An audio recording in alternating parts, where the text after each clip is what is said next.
السلام علیکم ورحمۃ اللہ وبرکاتہ۔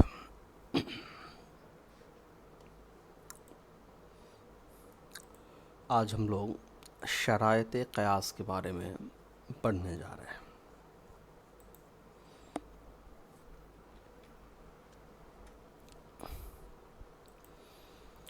اس سے پہلے ہم لوگوں نے قیاس کے بارے میں پڑھا کہ قیاس کیا ہوتا ہے، مقیس علیہ، مقیس، علت اور حکم کیا ہوتا ہے۔ آج ہم لوگ پڑھنے والے ہیں کہ قیاس کے لیے کون کون سی چیزیں شرط ہوتی ہیں، کن کن چیزوں کو پہلے دیکھنا ہوتا ہے قیاس کرنے کے لیے۔ یہاں لکھا ہے قیاس کے لیے 8 بنیادی شرطیں ہیں، ان میں 3 کا تعلق اصل سے ہے، 2 کا تعلق فروع سے ہے اور 3 کا تعلق علت سے ہے۔ تو قیاس کے اندر 4 چیزیں ہیں، اصل جس کو مقیس علیہ بھی کہتے ہیں، فروع جس کو مقیس کہتے ہیں، علت اور حکم، یہ 4 چیزیں ہیں۔ اس میں سے شرط ان تینوں کے لیے پائی جاتی ہے، اصل کے لیے بھی، فروع کے لیے بھی اور علت کے لیے بھی۔ تو اصل کے لیے 3 شرط ہیں، یعنی جس سے ہم قیاس کریں گے اس کے صحیح ہونے کے لیے 3 شرطیں ہیں۔ فروع کے لیے پھر 2 شرطیں ہیں اور علت کے لیے پھر 3 شرطیں ہیں۔ وہ کیا کیا ہیں ذرا یہ اس کو دیکھتے ہیں۔ سب سے پہلے ہم پڑھنے جا رہے ہیں اصل سے متعلق شرطیں۔ اصل سے یعنی جس کو مقیس علیہ بھی کہتے ہیں، اس کے ساتھ کون کون سی شرطیں جڑی ہوئی ہیں وہ۔ پہلا، مقیس علیہ کا حکم اسی کے ساتھ خاص نہ ہو۔ پہلی شرط کیا ہے؟ پہلی شرط یہ ہے کہ مقیس علیہ کے اوپر جو بھی حکم لگا ہو یا اصل کے اوپر جو بھی حکم لگا ہو وہ صرف اس کے لیے خاص نہ ہو۔ اگر صرف اسی کے لیے خاص ہے تو اس سے پھر ہم دوسرے حکم کو قیاس نہیں کر سکتے۔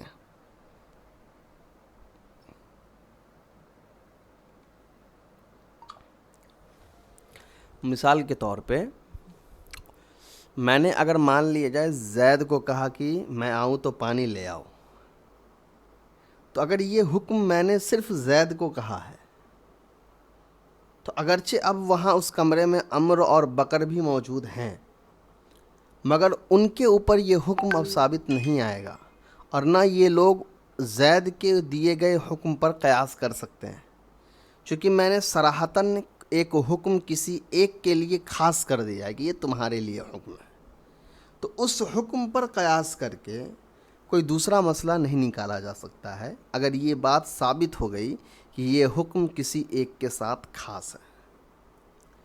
آگے لکھا ہے کہ اگر مقیس علیہ کا حکم اسی کے ساتھ خاص ہو تو اس پر دوسرے واقعے کو قیاس نہیں کیا جا سکتا ہے، جیسا کہ میں نے بتا دیا۔ مثال کے طور پہ تہجد کی نماز آپ صلی اللہ علیہ وآلہ وسلم پر فرض تھی، لیکن قرآن نے اس کو آپ کی خصوصیت قرار دیا ہے، نافلۃ لک، اس لیے کسی دوسرے شخص پر نماز تہجد فرض قرار نہیں دی جا سکتی ہے۔ تو پتہ یہ چلا کہ آپ صلی اللہ علیہ وسلم کو اللہ تبارک و تعالیٰ نے تہجد کی نماز پڑھنے کے بارے میں کہا اور آپ صلی اللہ علیہ وسلم نے پابندی کے ساتھ اس نماز کو ادا کیا۔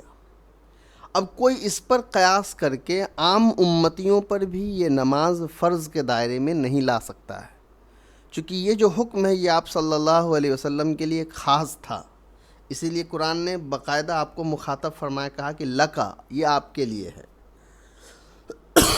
تو اس پر قیاس کرتے ہوئے کسی دوسرے لوگوں پر اس نماز کو قیاس نہیں کیا جا سکتا ہے، اس نماز کا حکم نہیں لگایا جا سکتا ہے۔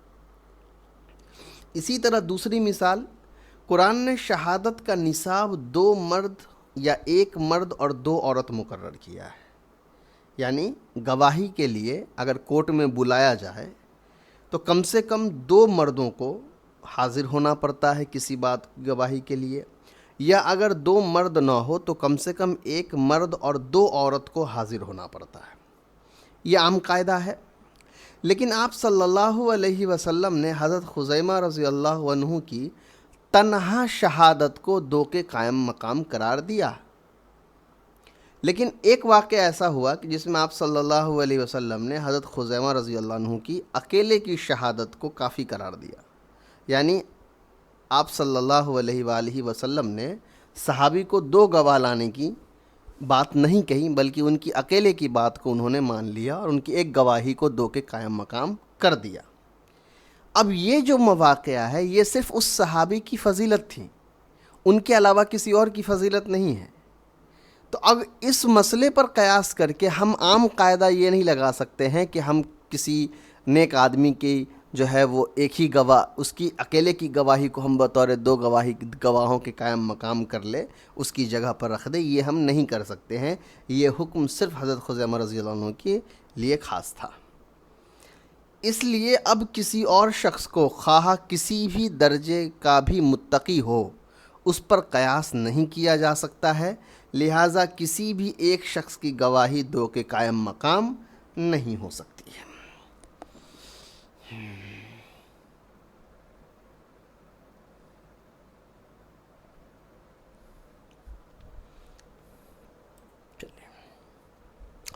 دوسری شرط کیا ہے؟ خود مقیس علیہ کا خلاف قیاس نہ ہو. یعنی مقیس علیہ جو ہو وہ قانون کے خلاف نہ ہو. خلاف قیاس کا مطلب کیا ہوتا ہے ذرا اس کو سمجھیے. قیاس مطلب ہوتا ہے اصول کے مطابق، اور خلاف قیاس مطلب ہوتا ہے اصول کے خلاف. اب دیکھیے دوسری شرط یہ ہے کہ جس سے جو مقیس علیہ یا اصل ہے وہ کوئی ایسا حکم ہو جو خلاف قیاس نہ ہو، یعنی رول کے خلاف نہ ہو، وہ رول اصول کے مطابق ہو، اس کے اصول پہلے ہی طے کر دیے گئے ہوں. جیسے یہاں پر جو لکھا ہے اس کو پہلے پڑھ لیا جائے. اگر مقیس علیہ کے حکم میں عقل و رائے کا دخل نہ ہو تو اس پر کسی اور صورت کو قیاس کرنا صحیح نہیں ہے. اب مقیس علیہ کوئی ایسا مسئلہ ہے جس کے اصول پہلے سے مقرر کر دیے گئے ہیں، اب اس میں ہم کوئی دخل اندازی نہیں کر سکتے ہیں، اس میں کوئی قانون کوئی قیود نہیں لگا سکتے ہیں. تو ایسے مسئلوں پر بھی ہم قیاس نہیں کر پائیں گے. مثال کے طور پہ نماز کی رکعت کی تعداد، زکوٰۃ کے اموال کی مقدار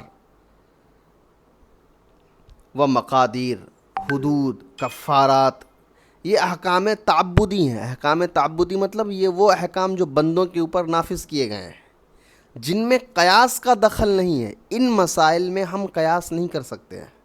اس میں جو اصول قرآن و حدیث کے اندر آئے ہیں اسی کے مطابق ہم کو چلنا پڑے گا. اس لیے ان پر کسی اور مسئلے کو قیاس نہیں کیا جا سکتا.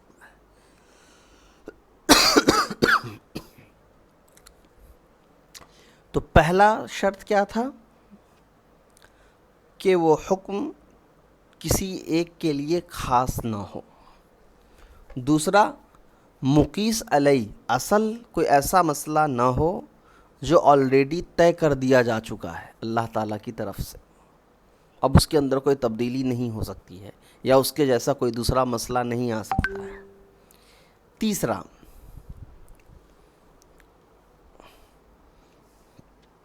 اچھا اب یہاں پر ایک سوال یہ آ سکتا ہے کہ زکوٰۃ سے نماز سے تو ہم قیاس کرتے ہیں کبھی کبھی، تو یہاں اس سے قیاس کرنے کی بات نہیں چل رہی ہے، یہاں بات چل رہی ہے اس کے حکم کے سلسلے میں.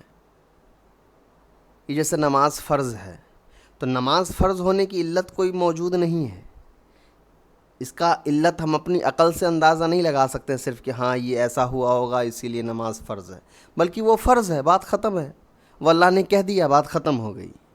تو وہ ایسا مسئلہ جس کے اندر ہماری اپنی عقل وہاں تک پہنچ ہی نہیں سکتی ہے، تو ایسے مسئلوں کے بارے میں یہ کہا جاتا ہے کہ وہاں پر پھر آپ قیاس نہیں کر سکتے.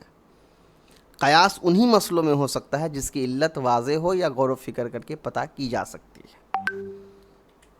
تیسرا آپ کا ہے کہ مقیس علیہ کا حکم زمانہ کے اعتبار سے مقیس سے پہلے آیا ہو. ظاہر سی بات ہے اصل جو ہے وہ پہلے آیا ہو اور فروع جو ہے وہ بعد میں آیا ہو، تبھی ہم قیاس کر سکتے ہیں. یعنی مجھے جس مسئلے کے بارے میں پتہ کرنا ہے اس مسئلے کا بعد میں آنا اور جس مسئلے پر ہم کو قیاس کرنا ہے اس مسئلے کا پہلے آنا ضروری ہے۔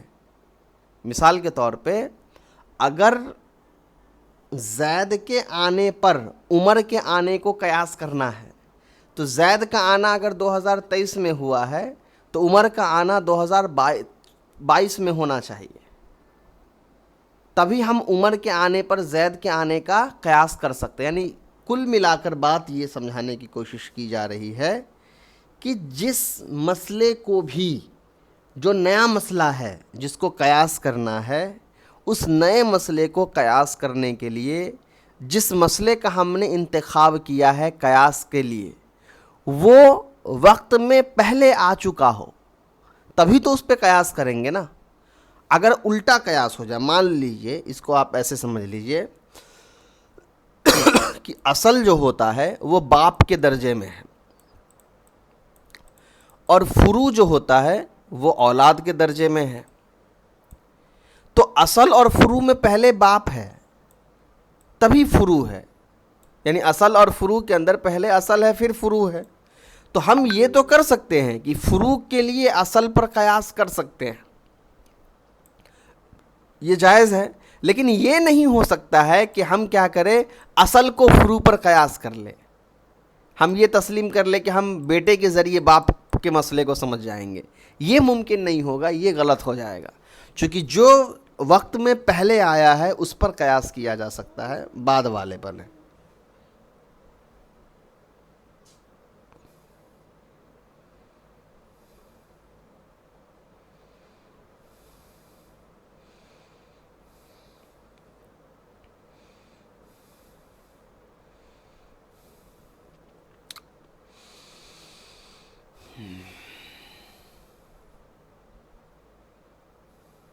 چلیے، تو یہ تیسرا اصول جو سمجھ میں آ گیا، مقیس علیہ کا شرط کہ مقیس علیہ پہلے وجود میں آیا ہو اور مقیس بعد میں آیا ہو، اصل پہلے آیا ہو فروع بعد میں آیا ہو، تب فروع کے لیے ہم اصل پر قیاس کر سکتے ہیں، ورنہ نہیں کر پائیں گے۔ مثال کے طور پہ دیکھیے تو اور واضح ہو جائے گا، کسی امر کا جو حکم شریعت نے پہلے دیا ہو اس کو بعد میں آنے والے حکم پر قیاس کرنا صحیح نہیں۔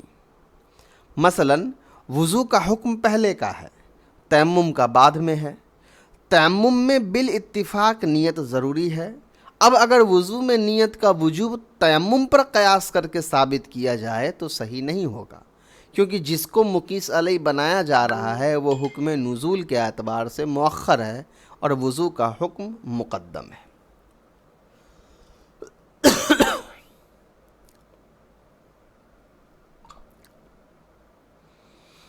اب کیا مسئلہ ہے، ذرا اس کو سمجھیے۔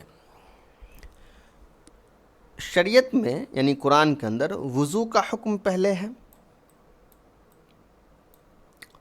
اور تیمم کا حکم جو ہے وہ بعد میں آیا ہے۔ اب تیمم کے اندر نیت ضروری ہوتی ہے، تیمم کے اندر نیت ضروری ہوتی ہے، وضو کے اندر نیت کو سنت قرار دیا جاتا ہے۔ جن لوگوں نے بھی وضو کے اندر نیت کو ضروری قرار دیا انہوں نے اس بات پر قیاس کیا کہ جیسے تیمم کا مقصد بھی پاکی حاصل کرنا ہے اور وضو کا مقصد بھی پاکی حاصل کرنا ہے، تو جیسے تیمم کے اندر ایک ہی مقصد پائے جانے کی وجہ سے نیت ضروری ہے، ویسے وضو کے اندر بھی پاکی حاصل کرنے کا مقصد ضروری ہے، اس لیے یہاں بھی ہم کو تیمم کی طرح نیت کرنی چاہیے۔ تو بات تو صحیح ہے، لیکن مسئلہ کیا دقت ہو رہا ہے؟ مسئلہ یہ ہے کہ وضو کا حکم پہلے آ چکا ہے، تیمم کا بعد میں آیا ہے۔ اب تیمم کے حکم کا قیاس ہم وضو کے اوپر نہیں کر سکتے ہیں، اس لیے کہ جو حکم کے اندر پہلے آتا ہے وہ مکمل طور پہ ثابت ہوتا ہے، بعد میں جو حکم آتا ہے وہ اس کا سبسٹیٹیوٹ یا الٹرنیٹیو ہوتا ہے، وہ اصل نہیں ہوتا ہے، وہ اس کا بدل ہوتا ہے۔ یعنی وضو اصل ہے، وضو کے پانی کے نہ پائے جانے کے سلسلے میں یا وضو نہ کرنے کے بدلے میں ہم کو تیمم کرنا ہوتا ہے۔ تو جو چیز بدل ہے اس پر قیاس کر کے ہم اصل پر حکم نہیں لگا سکتے ہیں، یہ اس کا ایک اصول ہوتا ہے۔ تو اسی کو یہاں پر بیان کیا گیا ہے کہ جو پہلے آیا ہے اس پر قیاس کر سکتے ہیں، لیکن جو بعد میں آیا اس پر قیاس کر کے پہلے والے کے حکم کے اندر ہم تبدیلی کر دیں، یہ جائز نہیں ہوگا۔ چلیے اب آ جائیے فروع سے متعلق شرطیں۔ اصل کے متعلق 3 شرطیں ہیں، تینوں رٹ لیجئے، یاد کر لیجئے۔ پہلا، وہ حکم مقیس علیہ کا حکم عام ہو، کسی ایک کے لیے خاص نہ ہو۔ دوسرا، مقیس علیہ کا حکم خلاف قیاس نہ ہو۔ اور تیسرا، مقیس علیہ کا زمانہ مقیس سے پہلے کا ہو۔ یہ 3 شرطیں ہیں مقیس کا۔ اب آئیے فروع کے متعلق جو شرطیں ہیں اس کو دیکھیے۔ فروع کے متعلق 2 شرطیں ہیں۔ پہلا، خود مقیس کے متعلق کوئی نص یا اجماع موجود نہ ہو۔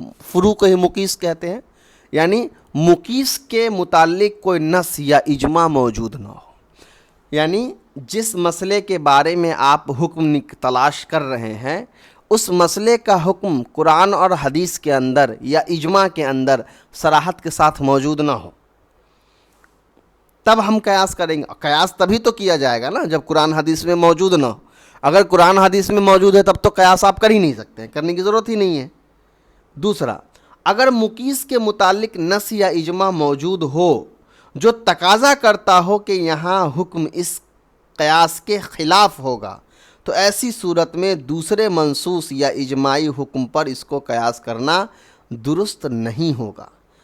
جیسے قرآن نے کفارہ قتل میں ایسے غلام کے آزاد کرنے کو کفارہ قرار دیا ہے جو مسلمان ہو، اسی طرح کفارہ یمین میں بھی قرآن نے غلام آزاد کرنے کا حکم دیا ہے۔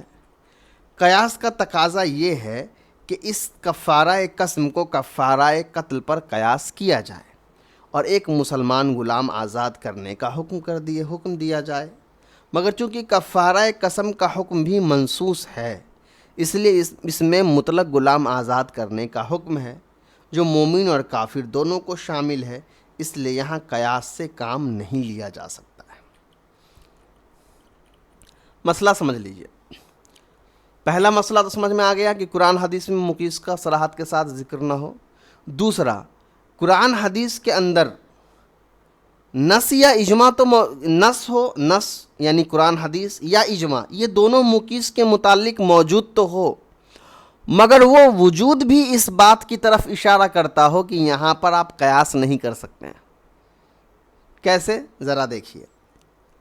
قتل کا جو کفارہ ہے اس میں ہے ایک مسلمان غلام کو آزاد کرنا، اور قسم کا جو کفارہ ہے اس میں ہے غلام کو آزاد کرنا۔ اب کوئی یہ قیاس کرے کہ بھائی کفارہ تو دونوں ہے، تو ہم ایسا کرتے ہیں کہ قتل کے کفارے میں چونکہ ایک مسلمان غلام کو آزاد کرنے کا حکم ہے، تو ایسا کیا جائے کہ قسم کے کفارے میں بھی ایک مسلمان غلام کو آزاد کیا جائے۔ تو یہ جائز نہیں ہوگا، یہ درست نہیں ہوگا۔ کیوں؟ کیونکہ مطلق غلام کو آزاد کرنے کا حکم آلریڈی موجود ہے۔ تو جب کفارہ قسم میں مطلق غلام کو آزاد کرنے کا حکم آیا ہوا ہے تو پھر کفارہ قتل پر قیاس کرنے کی ضرورت ہی نہیں ہے، کیونکہ قیاس تو تبھی ہوتا ہے جب اس کے متعلق نص میں کوئی چیز موجود نہ ہو۔ یہاں جب آلریڈی نص میں موجود ہے تو پھر اس چیز کی اجازت نہیں ہوگی کہ ہم اس کے اندر کوئی زیادتی یا اضافہ قیاس کے ذریعے سے کر لیں۔ یا ایک دوسری مثال لے لیجئے۔ سفر میں روزہ ترک کرنا جائز ہے لیکن نماز ترک کرنا جائز نہیں ہے، اس پر اجماع ہے، لہٰذا سفر میں نماز کو روزے پر قیاس نہیں کیا جا سکتا ہے کہ جس کو مقیس بنایا جا سکتا تھا وہ خود ایک اجماعی حکم ہے۔ اب کیا مطلب ہے ذرا سمجھیے۔ مسئلہ یہ ہے کہ سفر میں آدمی روزہ چھوڑ سکتا ہے لیکن نماز نہیں چھوڑ سکتا ہے۔ اب روزہ چھوڑنے کا حکم قرآن میں موجود ہے اور نماز ہر حالت میں پڑھنا ہے، اس پر نص موجود ہے، اجماع بھی ہے، اور سفر میں نماز ترک نہیں کرنا اس پر مکمل طور پہ اجماع ہے۔ اب کوئی یہ کہے کہ ہم نماز کو روزے پر قیاس کرتے ہیں کہ جیسے اللہ تعالیٰ نے روزہ چھوڑنے کا حکم دیا ہے ویسے ہی نماز بھی فرض ہے تو نماز بھی چھوڑنے کا حکم دیا ہو، تو یہ قیاس صحیح نہیں ہوگا۔ کیوں صحیح نہیں ہوگا؟ چونکہ سفر میں نماز پڑھنے کا اجماعی حکم آلریڈی آیا ہوا ہے، تو جس کا حکم آلریڈی اجماع سے ثابت ہے اس حکم پر ہم قیاس کر کے اس کے حکم کو بدل نہیں سکتے ہیں، اس مسئلے پر قیاس کر کے اس کے حکم کو نہیں بدلا جا سکتا ہے۔ تو لہٰذا روزے کا سفر کی حالت میں چھوڑ دینا، اس پر یہ بات قیاس نہیں کی جا سکتی ہے کہ نماز کا بھی سفر کی حالت میں ترک کر دینا جائز ہو جائے گا، یہ بات ممکن نہیں ہے، کیونکہ نماز کا پڑھنے کا حکم سفر کے اندر اجماع سے ثابت ہے اور حدیث بھی ہے، یعنی بہت مضبوط دلیل ہے۔ تیسرا، مقیس علیہ میں علت جس درجے پائی جاتی ہو، مقیس میں بھی اس سے زیادہ یا کم سے کم اس درجے کی پائی جاتی ہو۔ یہ بڑا اہم ہے، اس کو سمجھیے۔ جس سے آپ قیاس کر رہے ہیں یعنی اصل اور فروع، اصل اور فروع میں قیاس کے لیے علت ضروری ہوتا ہے۔ یہ بات آپ کو پرانا سبق اگر آپ نے پڑھا ہے تو آپ کو علت اصل فروع بہت اچھے سے یاد آ رہا ہوگا، اس لیے میں اتنا تفصیل کے ساتھ ادھر نہیں جا رہا ہوں، کیونکہ مجھے یہ امید ہے کہ آپ کو وہ چیز آ رہی ہے۔ اصل اور فروع کے اندر جب ایک ہی طرح کی علت پائی جاتی ہے تبھی قیاس ممکن ہوتا ہے۔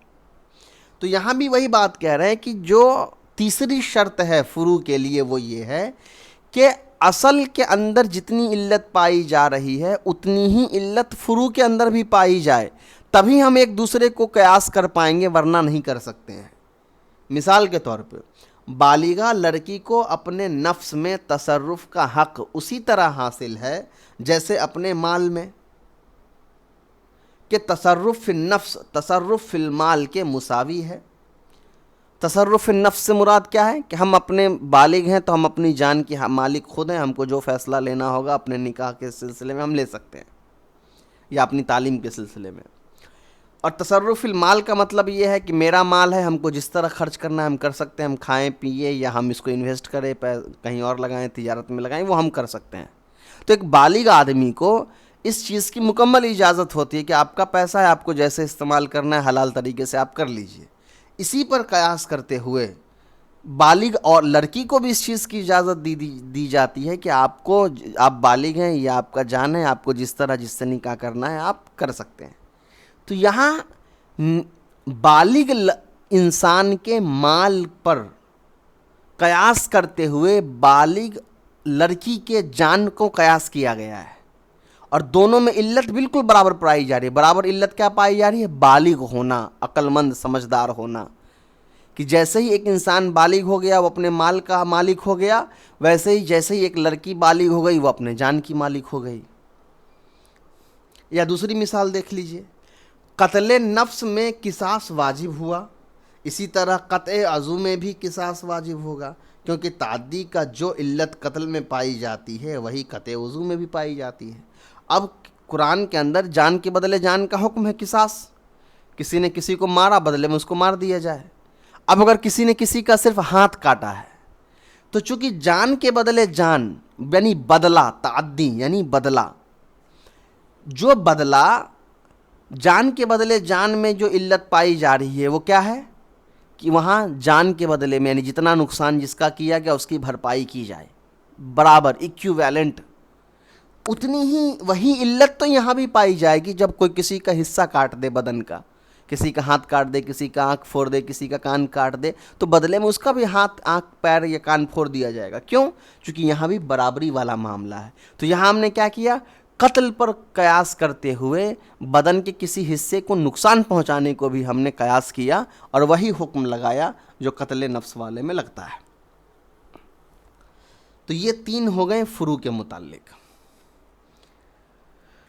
اب آ جائیے علت کے متعلق شرطیں۔ علت کے متعلق دو شرطیں ہیں۔ پہلا، ایسا وصف ہو جو حکم کے مناسب ہو، یعنی اس سے کسی شرعی مصلحت کی تکمیل ہوتی ہو یا کسی مضرت سے تحفظ ہوتا ہو۔ مضرت پڑھ لیجئے اس کو. مضر کے معنی ہوتا ہے نقصان پہنچانے والا. یہاں میرے حساب سے مصدر استعمال ہوا ہے مضرت. ذر ضرو.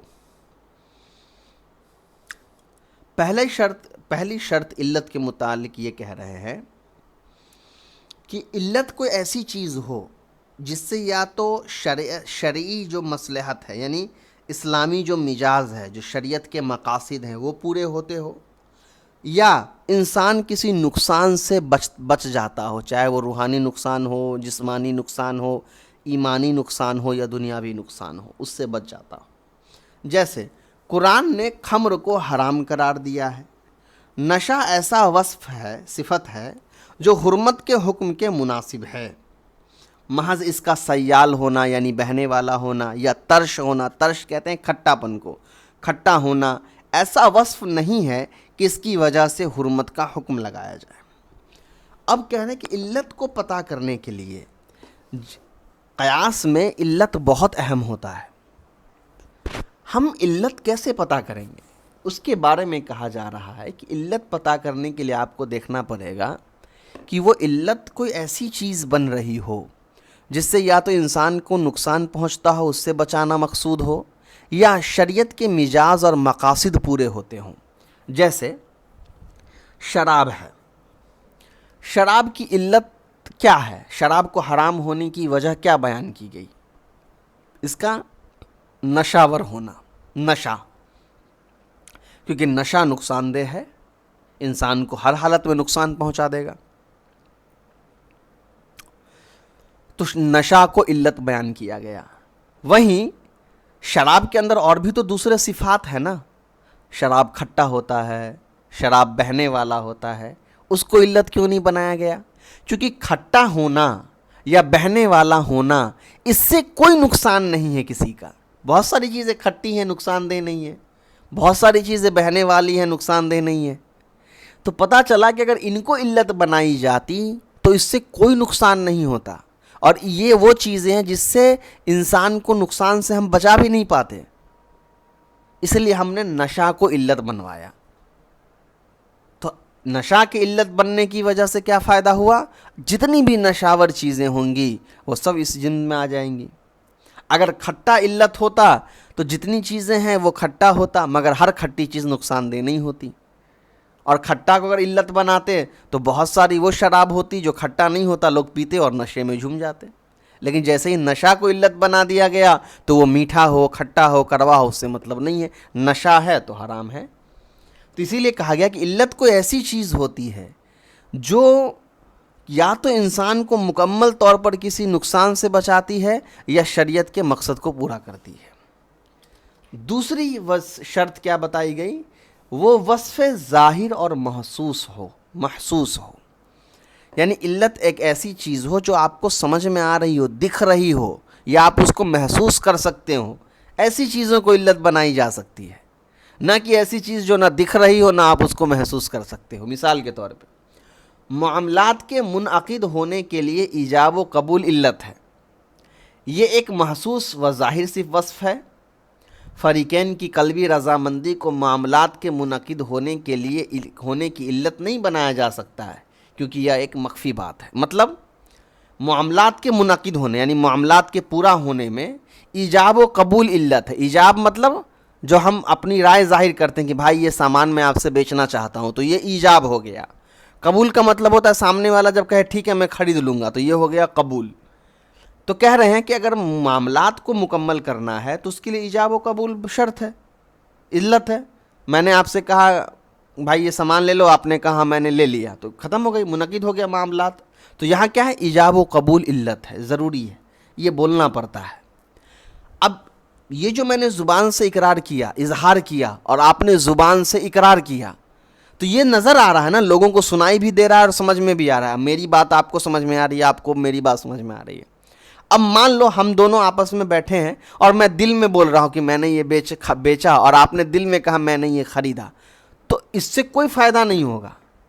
نہ میں نے آپ کی دل کی بات جانی، نہ آپ نے میری دل کی بات جانی، اور آپ کے ساتھ یا ہمارے ساتھ جو گواہ ہیں انہوں نے بھی ہم دونوں کی کوئی بات نہ جانی نہ سنی، چونکہ یہ دل کے اندر تھی، مخفی بات تھی.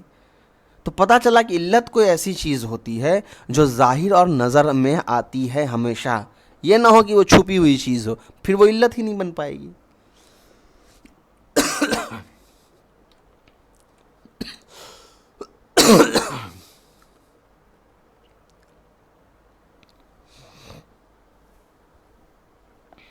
علت کے متعلق جو تیسری شرط ہے وہ ہے وہ وصف منضبط اور متعین ہو، افراد، اشخاص اور احوال کے لحاظ سے بدلتا نہ ہو۔ تیسری شرط علت کے لیے کیا ہے؟ علت کوئی ایسی چیز ہوگی جو فکس ہوگا، وہ ہر ایک میں یکساں پایا جاتا ہوگا، برابر پایا جاتا ہوگا۔ یہ نہیں کہ وہ علت زید میں 5% پایا جا رہا ہے، عمر میں 10% پایا جا رہا ہے، بکر میں 5% پایا جا رہا ہے، ایسا نہیں، بلکہ وہ زید، عمر، بکر سب کو آزمایا جائے تو سب میں وہ علت برابر پائی جائے، اس طرح کی علت کو قبول کیا جائے گا۔ یعنی انسان کے بدلنے یا حالات کے بدل جانے سے علت کے اندر کوئی تبدیلی نہیں آنی چاہیے۔ نشہ نشہ ہے نا، نشہ بالکل نشہ ہے، وہ نشہ نہ تو گرمی میں بدل جائے گا، نہ ٹھنڈا میں بدل جائے گا، نہ سفر میں بدلے گا، نہ گھر میں بدلے گا، نہ 10 سال کے بچے کے لیے بدلے گا، نہ 100 سال کے آدمی کے لیے بدلے گا۔ نشہ نشہ ہے، وہ آئے گا۔ ہاں، ایفیکٹ الگ الگ باڈی پہ ضرور ہو سکتا ہے، مگر نشہ سب کو آئے گا۔ کوئی نشہ پہ جلدی ریئیکٹ کرے گا، کوئی نہیں کرے گا، وہ ایک الگ چیز ہے۔ تو پتہ چلا کہ علت کوئی ایسی چیز ہوگی جو سب کے لیے برابر ہوگی۔ کسی نے 5% الکوہل پیا تو وہ 5% الکوہل اس کے باڈی میں پائی جائے گی۔ مثال کے طور پہ سمجھیے، نماز میں قصر کی علت سفر ہے۔ 4 رکعت والی نماز کو 2 رکعت کر کے پڑھنا سفر میں، یہ اس لیے کیا جاتا ہے کہ اس کے اندر جو ہے سفر علت ہے، مسافر کے لیے یہ نماز ہے، کیونکہ سفر ایک متعین وصف ہے۔ اور ہم نے سفر کو علت کیوں بنایا؟ سفر کو علت اس لیے بنایا کہ سفر ایک فکس چیز ہے، جو بھی مسافر ہے وہ مسافر ہے، چاہے وہ 1 دن کا مسافر ہو، 100 دن کا مسافر ہو، وہ 1 گھنٹے کا مسافر ہو، مگر وہ مسافر تو ہے، وہ کسی کے لیے نہیں بدلے گا مسافر کا لفظ۔ اب اس کی علت مشقت کو قرار نہیں دیا جا سکتا ہے۔ اب نماز کے اندر قصر کرنا، اس کی علت مشقت کو قرار نہیں دیا جا سکتا۔ کچھ علماء ہیں جو سفر میں قصر کی نماز جو ہوتی ہے، یعنی آدھا نماز پڑھنا 4 رکعت والی، اس کو وہ منع کرتے ہیں پڑھنے سے، اس لیے کہ کہتے ہیں کہ وہ اس پہلے زمانے میں سفر مشکل ہوتا تھا، اس لیے ایسا ہے۔ اب سفر آسان ہے، اسی لیے اس نماز کو کم نہیں کرنا چاہیے، بلکہ پوری نماز پڑھنی چاہیے۔ تو اسی لیے اسی کو یہاں پہ انہوں نے بیان کیا کہ نہیں، وہ اصول سے صحیح نہیں ہو پائے گا۔ کیوں صحیح نہیں ہو پائے گا؟ کیونکہ مشقت کا کوئی متعین محدود و معنی نہیں ہے، مختلف لوگوں کے لیے اور مختلف حالات کے اعتبار سے اس میں فرق واقع ہوتا رہے گا۔ اب اس کو سمجھیے اس طریقے سے، زید، عمر اور بکر یہ تینوں سفر پہ نکلے۔ ایک ایروپلین سے سفر پہ نکلا، ایک اپنی ٹرین سے سفر پہ نکلا، اور ایک پیدل سفر پہ نکلا۔ جو ایروپلین سے سفر پہ نکلا ہے، مان لو یہاں سے دہلی گیا، وہ 2 گھنٹے میں دہلی پہنچ جائے گا، اس کے لیے سفر بہت آرام دائق ہے، اس کو کوئی دقت نہیں ہوگی۔ جو ٹرین سے گیا ہے وہ 1 دن میں دہلی پہنچ جائے گا، اس کے لیے سفر پلین والے سے تھوڑا زیادہ مشکل ہوگا، مگر پھر بھی آرام دائق ہے۔ جو پیدل سفر پہ جا رہا ہے اس کے لیے بہت مشکل ہے۔ اب ان تینوں کی مشکلات کے اندر تبدیلی پیدا ہو گئی۔ اگر ان تینوں کے لیے ہم علت یہ بنائیں کہ مشکل ہونا، تو جو سفر پلین سے سفر میں گیا اس کے لیے کوئی مشکل نہیں ہے، جو ٹرین میں گیا اس کے لیے بھی ہو سکتا ہے مشکل نہ ہو، جو پیدل گیا ہے اس کے لیے بھی ہو سکتا ہے مشکل نہ ہو، چونکہ مشکل تو انسان طے کرتا ہے نا۔ اگر ہم پیدل بھی چل رہے اور ہم یہ مان لیں کہ نہیں، ہم کو کوئی دقت نہیں ہے، تو اس کے لیے کوئی مشکل نہیں ہے۔ کوئی پلین سے جا رہا ہو مگر وہ بیمار ہو، پریشان ہو، اس کے لیے مشکل ہو سکتی ہے۔ تو مشکل اور حالات یہ انسان کی اپنی ذاتی کیفیت ہوتی ہے۔ ہر انسان کے جسم کی اور کیپیسٹی الگ الگ ہے، تو اس کے حساب سے اس کی پریشانی اور حالات اور مصیبتیں الگ الگ ہوتی ہیں۔ تو اسی لیے علت کوئی ایسی چیز بنائی جاتی ہے جو انسان ٹو انسان ویری نہ کرتا ہو، انسان ٹو انسان الگ نہ ہوتا ہو، بلکہ ہر حالت میں کوئی ایک کامن گراؤنڈ پہ آ کر کے بات طے ہو جائے، ایک ایوریج کی، ہاں یہ سب میں پائی جاتی ہے۔ تو سب میں کیا پائی جاتی ہے؟ مسافر ہونا۔ جو پلین سے گیا وہ بھی مسافر ہو گیا، جو ٹرین سے گیا وہ بھی مسافر ہو گیا، جو پیدل گیا وہ بھی مسافر ہو گیا۔ تو سفر کو علت بنائی گئی۔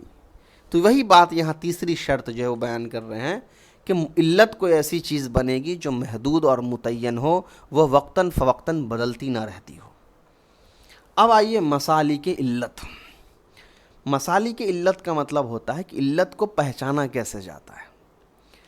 کسی منصوص حکم کی علت جن ذریعوں سے جانی جاتی ہے ان کو مسالک علت کہا جاتا ہے۔ مسالک علت بنیادی طور پہ تین ہیں: نص، اجماع اور اجتہاد۔ مسالک علت کیا ہے؟ کوئی پوچھے تو مسالک علت کا مطلب ہوتا ہے منصوص علیہ کے اندر، میں منصوص علیہ چھوڑ دیے، مقیس علیہ یا اصل کے اندر جو حکم ہے اور اس کے اندر جو علت پائی جا رہی ہے، وہ علت کیسے بنائی گئی ہے، کہاں سے بنائی گئی ہے، تو ان علتوں کو جاننے کا جو ذریعہ ہوتا ہے وہ ہم مسالک علت کے اندر پڑھتے ہیں۔ تو علت کو پہچاننے کا جو ذریعہ ہوتا ہے وہ ہوتا ہے مسالک علت۔ اور مسالک علت کتنے ہیں؟ تین ہیں: نص یعنی قرآن اور حدیث، دوسرا ہے اجماع، اور تیسرا ہے اجتہاد۔ پہلا، نص سے علت کا استنباط۔ نص سے علت کے استنباط کی ایک مثال دے رہے ہیں کہ آپ صلی اللہ علیہ نص میں کبھی صراحتاً حکم کی علت بتا دی جاتی ہے، کبھی کبھی کیا ہوتا ہے صاف طور پہ بیان کر دیا جاتا ہے کہ یہ حکم اس لیے لگا ہے کیونکہ اس کی علت یہ ہے، صاف بیان کر دیا جاتا ہے۔ جیسے آپ صلی اللہ علیہ وآلہ وسلم نے بلی کے جوٹھے کے متعلق فرمایا انہا لیست بنجس انہا من الطوافین علیکم والطوافات، کہ اس کا وہ جو ہے وہ ناپاک نہیں ہے اس لیے کہ وہ تمہارے آس پاس آنے جانے والی جانور میں سے ہے، یعنی وہ آتی جاتی رہتی ہے ایسی جانور میں سے۔ تو یہاں آپ صلی اللہ علیہ وسلم نے علت بھی بیان کر دی کہ ایسے جانور جن کا آنا جانا عام طور پہ ہوتا رہتا ہے، اس کا جوٹھا تمہارے لیے گندا نہیں ہو جائے گا۔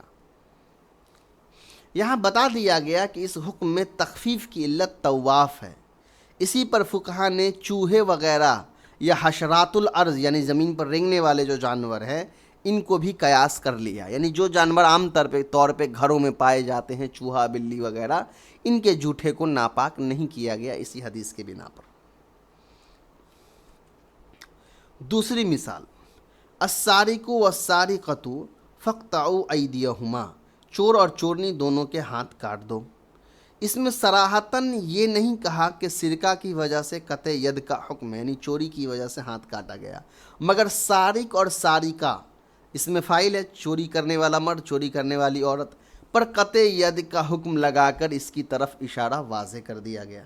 یعنی اس قرآن کی آیت میں یہ علت نہیں لکھی گئی ہے کہ چوری کرے تب ہاتھ کاٹ دینا، سرقہ فعل استعمال نہیں کیا گیا، بلکہ اس میں فاعل استعمال کر دیا گیا کہ چوری کرنے والے مرد اور عورت ان دونوں کے ہاتھ کاٹ دو۔ تو یہاں بھی ایک علت بیان کر دی گئی کہ ہاتھ تب کاٹا جائے گا جب چوری کا حکم پایا جائے گا، چوری کی علت پائی جائے گی۔ اب آئیے اجماع سے علت کا استنباط۔ یہ دونوں مثال تو نص سے ہو گیا، ایک قرآن کی آیت ایک حدیث کا۔ اب اجماع کی مثال دیکھیے۔ اس بات پر اجماع ہے کہ مال پر ولایت حاصل ہونے کی علت نابالغی ہے، یعنی کوئی نابالغ ہے تو اس کی مال پر کوئی دوسرا ولی جو ہے وہ قبضہ رکھ سکتا ہے تب تک جب تک وہ بالغ نہ ہو جائے۔ بالغ کے مال میں اس کا ولی بلا اجازت تصرف نہیں کر سکتا، لیکن جب کوئی انسان بالغ ہو جائے تو اس کے ولی کو پھر اجازت نہیں ہے اس چیز کی کہ اس بالغ آدمی کے مال کے اندر اپنے حساب سے کوئی خرچ کر دے۔ اس پر نکاح کو قیاس کیا جائے گا کہ بالغ کا نکاح اس کی اجازت کے بغیر ولی نہیں کر سکتا، اور بالغ لڑکی پر ولی کو اجباری ولایت نکاح باقی نہیں رہتی۔ اب کیا مطلب ہوا؟ جس طرح سے بالغ کے مال پر ولی کو اجازت نہیں ہے کہ وہ بالغ کے مال کو اپنی مرضی کے مطابق خرچ کر لے یا بالغ کو مجبور کرے کہ تم اپنا مال یہاں خرچ کرو، چونکہ وہ بالغ ہے تو وہ آزاد ہے اپنا مال پیسہ خرچ کرنے کا۔ اسی طرح بالغ لڑکی کا نکاح یا لڑکے کا نکاح، وہ لڑکا لڑکی بھی اپنی مرضی کے مطابق نکاح کر سکتے ہیں، ولی زبردستی اس کا نکاح یا اس کا ارادہ بدل نہیں سکتا ہے۔ اس پر قیاس کیا گیا اور یہ اجماع پر قیاس کی دلیل ہوئی۔ اور یہاں علت میں نے پہلے ہی بتا دیا کہ تصرف فی المال اور تصرف فی النفس پہ علت کی گئی ہے۔ اسی طرح اس بات پر اجماع ہے کہ شوہر نامرد ہو اور پہلے سے بیوی کو اس کی خبر نہ رہی ہو تو وہ قاضی کے ذریعے نکاح فسخ کرا سکتی ہے۔ اس پر قیاس کرتے ہوئے ان بیماریوں کے وجہ سے بھی عورت کو فسخ نکاح کا مطالبے کا حق ہوگا جو زوجین کی خوشگوار زندگی میں رکاوٹ ہوں، جیسے شوہر کا جنون، جذام، برس یا ایڈز وغیرہ میں مبتلا ہونا، کیونکہ علت معاشرت بالمعروف کا مفقود ہوتا ہے۔ اب دوسری مثال یہ ہے کہ اس بات پر اجماع ہے کہ اگر شوہر کے نامرد ہونے کی جانکاری بیوی کو پہلے سے نہ ہو، شادی سے پہلے، اور پھر جب شادی کے بعد پتہ چل جائے تو بیوی کو پورا حق ہے اس کا کہ وہ شوہر سے نکاح توڑ سکتی ہے، ختم کر سکتی ہے۔ اسی طرح اگر شوہر کے کچھ ایسی بیماری کے بارے میں بھی جس بیماری کی وجہ سے ایک ازدواجی زندگی اچھی طریقے سے نہیں گزر سکتی ہے، تو اگر بیوی کو معلوم نہیں تھا اور بعد میں معلوم چلا تو اسی پر قیاس کرتے ہوئے یہاں پر بھی اس کو نکاح کو ختم کر دینے کا حکم جو ہے وہ ڈالا جائے گا اور نکاح ختم کیا جا سکتا ہے۔ چلیے، تو یہ دونوں مثال ہو گئیں اجماع کی۔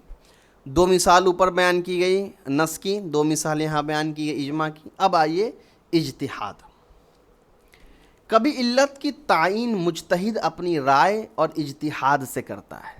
یہ تیسری مثال ہے، یہاں کہہ رہے ہیں کہ کبھی کبھی ایسا ہوتا ہے کہ علت کو پہچاننا یا ایکوریسی کے ساتھ بیان کرنا بڑا مشکل ہوتا ہے۔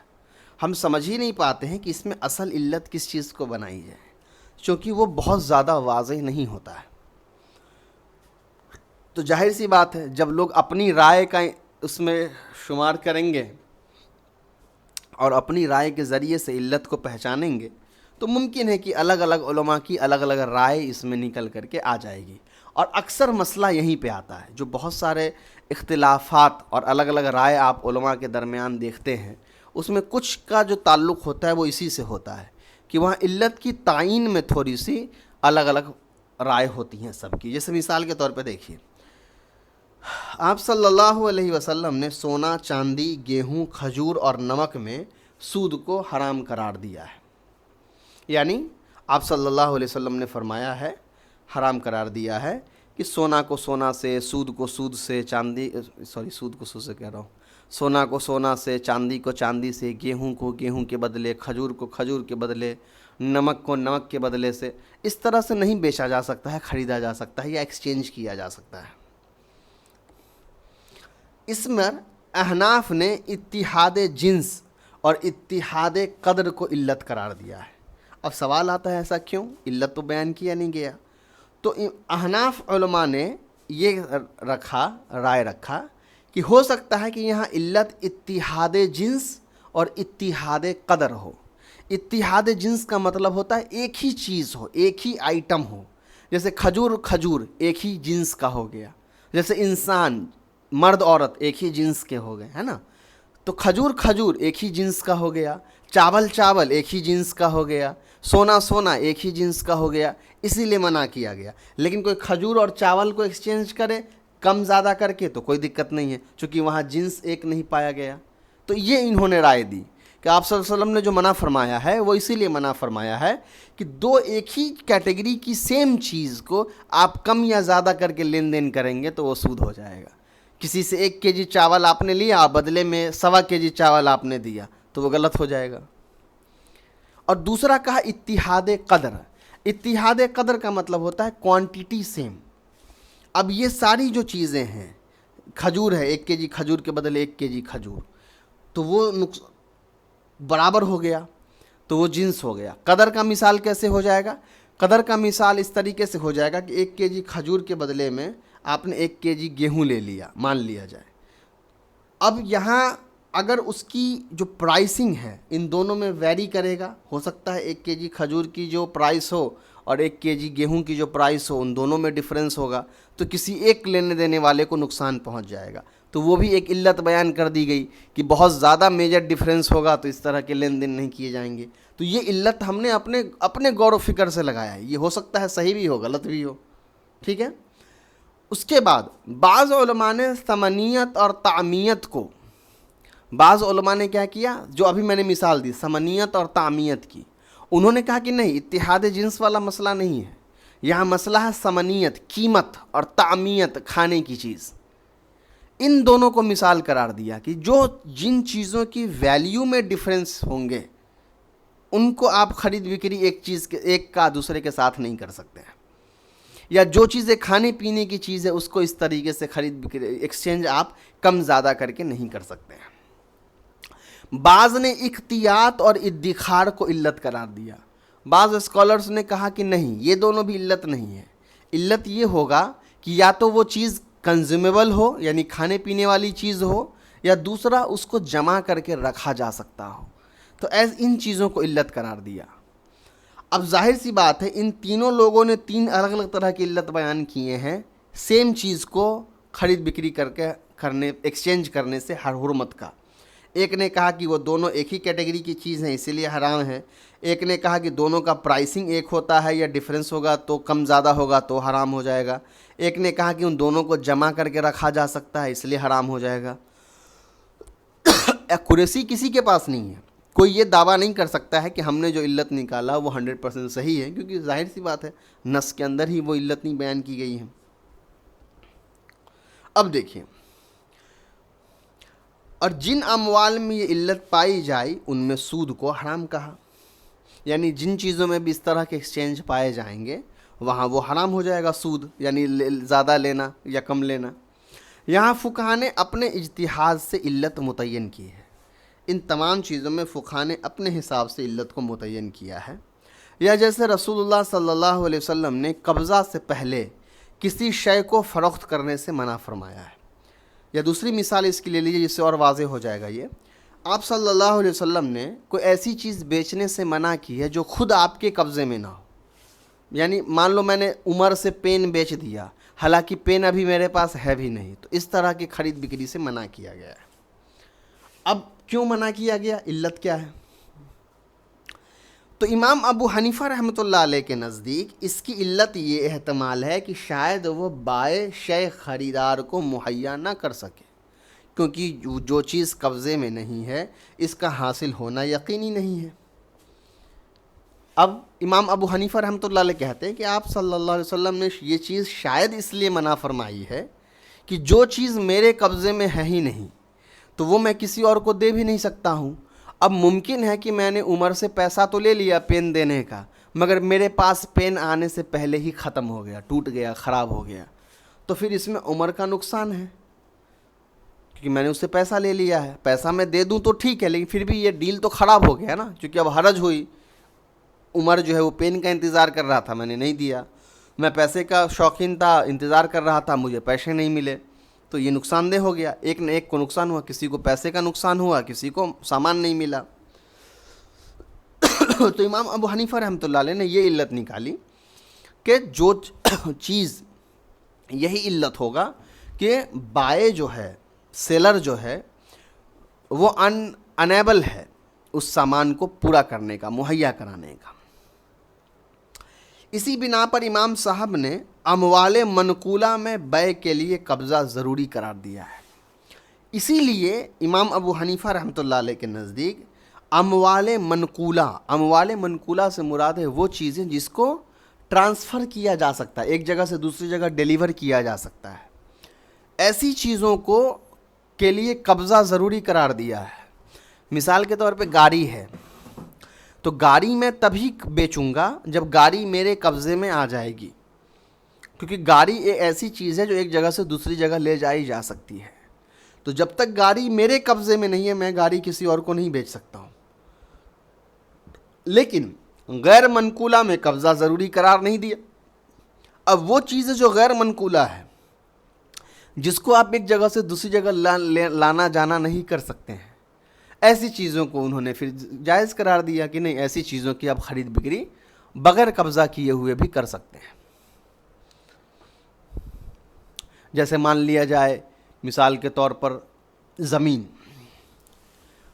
زمین جو ہے اس کا قبضہ جو ہے ہم کبھی بھی کر سکتے ہیں، وہ ایسی چیز تو ہے نہیں کہ وہ ضائع ہو جائے گی راستے میں آتے آتے، کیونکہ وہ منقولہ نہیں ہے، ایک جگہ فکس ہے، تو یہ ممکن ہے کہ زمین میرے قبضے میں آئے بغیر ہم کسی اور سے بیچ دیں. تو ایسی صورت میں امام ابو حنیفہ رحمۃ اللہ علیہ کہتے ہیں کہ یہ چیز جائز ہے. پھر یاد رکھیے گا فقہ کی بحث نہیں ہے یہ، اس میں بہت سی باریکیاں ہیں، تو ایسا نہ ہو کہ میرے ان باتوں سے آپ فقہ والا مسئلہ لے لیں. بہت ساری چیزیں میں صرف مثال کے لیے دے رہا ہوں، فقہ کی کتابوں میں ایکچوئل ایسا مسئلہ نہیں لکھا ہوا ہے، تو اس پر دھیان رکھیے گا کہ میں مثال کے لیے سمجھا رہا ہوں صرف آپ کو منقولہ غیر منقولہ کا. بہت ساری چیزیں اس میں بھی بہت سی پیچیدگیاں ہیں کہ زمین بغیر قبضہ لیے بیچ سکتے ہیں کہ نہیں بیچ سکتے ہیں، گھر بغیر قبضہ لیے بیچ سکتے ہیں کہ نہیں بیچ سکتے ہیں. تو یہاں علت کیا دیا گیا تھا؟ علت یہ دیا گیا کہ ممکن ہے کہ علت یہ ہو کہ سامان میرے پاس آنے سے پہلے ضائع ہو جائے اور میں پھر خریدار کو وہ سامان مہیا نہ کرا سکوں. تو جو سامان ضائع ہونے کے امکان ہی نہیں ہے تو ان سامان میں وہ علت نہیں پائی گئی، اس لیے اس سامان کی پر وہ حکم بھی نہیں لگے گا ناجائز ہونے کا. یہ سمجھانے کی کوشش کی جا رہی ہے. یہاں اجتہاد ہے. ہاں دوسرے علماء کی رائے اس حدیث کے لیے کچھ اور ہے، دوسرے علماء اس کی علت کچھ اور نکالتے ہیں. تو جس کے یہاں جیسی علت ہوگی اس کے حساب سے ان کا حکم تھوڑا سا ویسا بدل جائے گا، اور اکثر اختلاف اسی چیز میں ہوتا ہے. اب دیکھیے، اب یہاں کہہ بھی رہے کہ غیر منقولہ میں قبضہ ضروری نہیں دیا، کیونکہ غیر منقولہ اشیاء یعنی چیز کو کھو جانے یا غصب کر لیے جانے کا عام طور پر اندیشہ نہیں ہوتا ہے. یہاں سے پھر سوال ہے قیاس کے لیے کل کتنی شرطیں ہیں؟ قیاس کے لیے ٹوٹل 8 شرطیں ہیں. غلط کو صحیح کرو. اچھا، پہلا مقیس علیہ کے متعلق 5 نہیں، مقیس علیہ کے متعلق جو ہے وہ 3 شرطیں ہیں. علت کے متعلق 3 شرطیں ہیں اور مقیس سے متعلق 2 شرطیں ہیں. مقیس علیہ سے متعلق کیا کیا شرطیں ہیں؟ مقیس علیہ سے متعلق 3 شرطیں ہیں. پہلا، مقیس علیہ کا جو حکم ہو وہ صرف اس کے لیے خاص نہ ہو. مقیس علیہ کا حکم جو ہے وہ خلاف قیاس نہ ہو، اور مقیس علیہ کا حکم مقیس سے زمانے میں پہلے آیا ہوا ہو. دوسرا، کون سے احکام تعبدی ہیں کہ ان پر کسی اور کو قیاس نہیں کیا جا سکتا؟ وہ احکام تعبدی جو فرض ہیں اور قرآن میں یا نص میں اس کا صراحت کے ساتھ ذکر موجود ہے. وہ عام طور پہ وہی ہے، حج، نماز، روزہ، زکوٰۃ. علت کے متعلق، اچھا مقیس کے متعلق کیا کیا شرطیں ہیں؟ مقیس کے متعلق جو ہیں وہ 2 شرطیں ہیں. پہلا، مقیس کا ذکر قرآن اور حدیث میں یعنی نص کے اندر یا اجماع کے اندر آلریڈی موجود ہو، موجود نہ ہو، موجود ہوگا تو قیاس ہی نہیں ہوگا، موجود نہ ہو. اور دوسرا کیا تھا، میرے ذہن سے نکل گیا.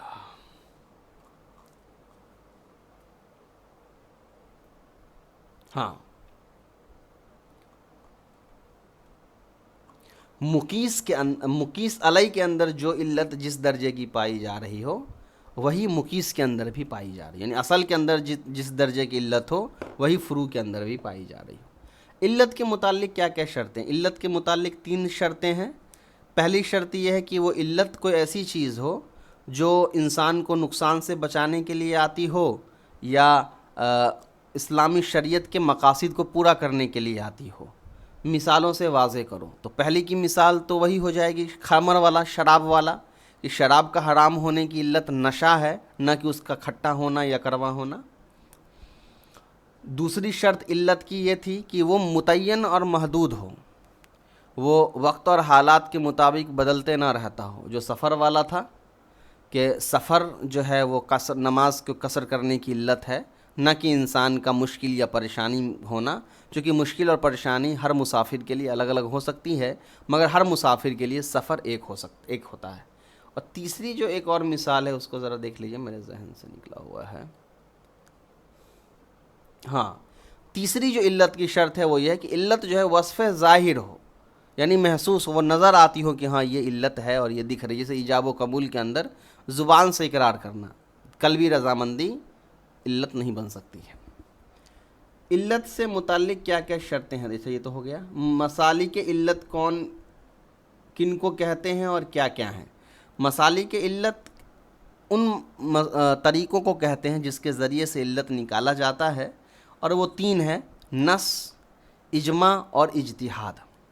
اجماع سے علت حاصل کرنے کی مثال بتاؤ. اجماع سے علت حاصل کرنے کی جو مثال ہے اب وہ آپ کا وہی ہے نماز والی کہ سفر میں روزہ ترک کرنے کی اجازت ہے مگر نماز ترک کرنے کی اجازت نہیں ہے.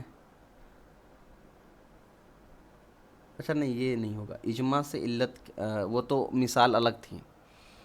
یہاں ہے اجماع سے علت حاصل کرنے کی مثال. لاسٹ میں ابھی ہم لوگوں نے کون سی مثال پڑھی ہے؟